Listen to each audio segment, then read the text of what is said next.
video, I'm going to talk to you today the Pepsi content that killed 5 people. In 1992, Pepsi ran a contest in the Philippines that ended up killing 5 people.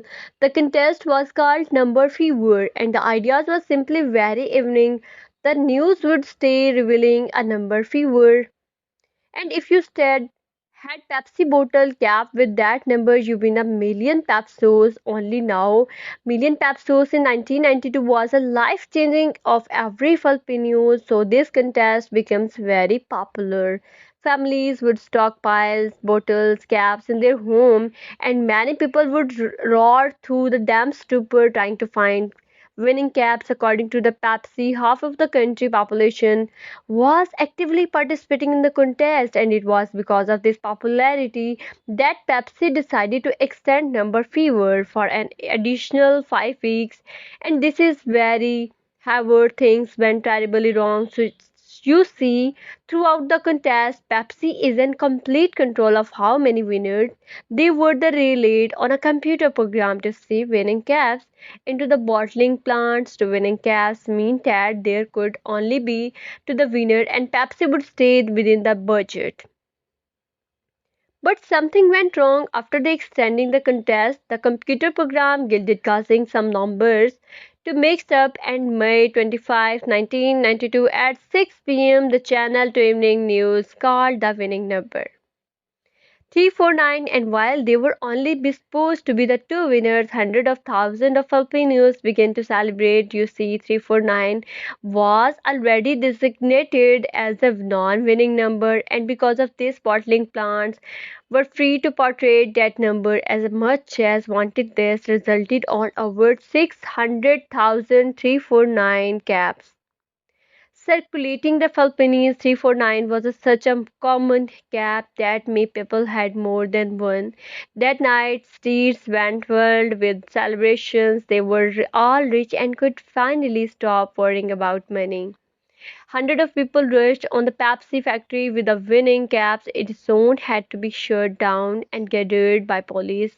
The company quickly realized that they had mixed up the big time Pepsi exclusives and had a meeting in the middle of the night to try to come up with a solution. It would have the cost them to tens of millions of people dollars honor each of winning. So instead they blame on the computer and offering 500 pesos for each winning caps. Now 500 pesos was only around 18. This was zero point 0.5 of this original size.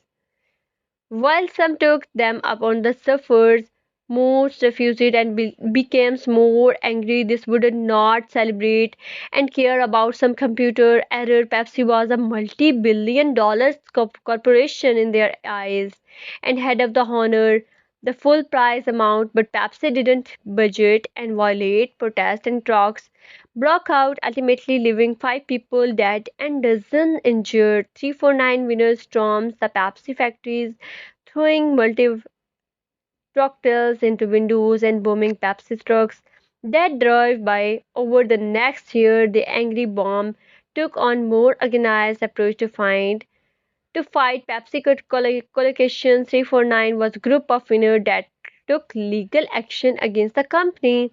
They elected a local preacher named Delfrio as their leader. He rounded up over 800 349 winner in an attempt to sue Pepsi for over $400 million.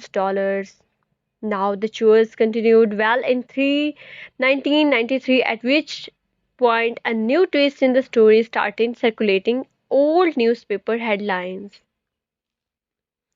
suggested that Pepsi was somehow responsible to blooming their own trucks. The headlines were based on the testimony for a police officer and alleged in that order to contain paint collections 349 as terrorists and damage their position in court. Pepsi's hired a merchants and a inferior to these groups and cast their roots for testimonies surfaced of people claiming that Pepsi had paid them to start trouble and cause mayhem. A Pepsi lawyer quickly designed the allegations, and that was basically the end of 1993. The court finally put on arrest warrant on the nine Pepsi exclusives. This was a huge win for collocation 349, for unfortunately it was one of their only following ninth month almost on the civil suits, and criminals complaints were tossed out of the court. In 2006, the court officially closed the book on all remaining court cases by finding Pepsi had none been neged again.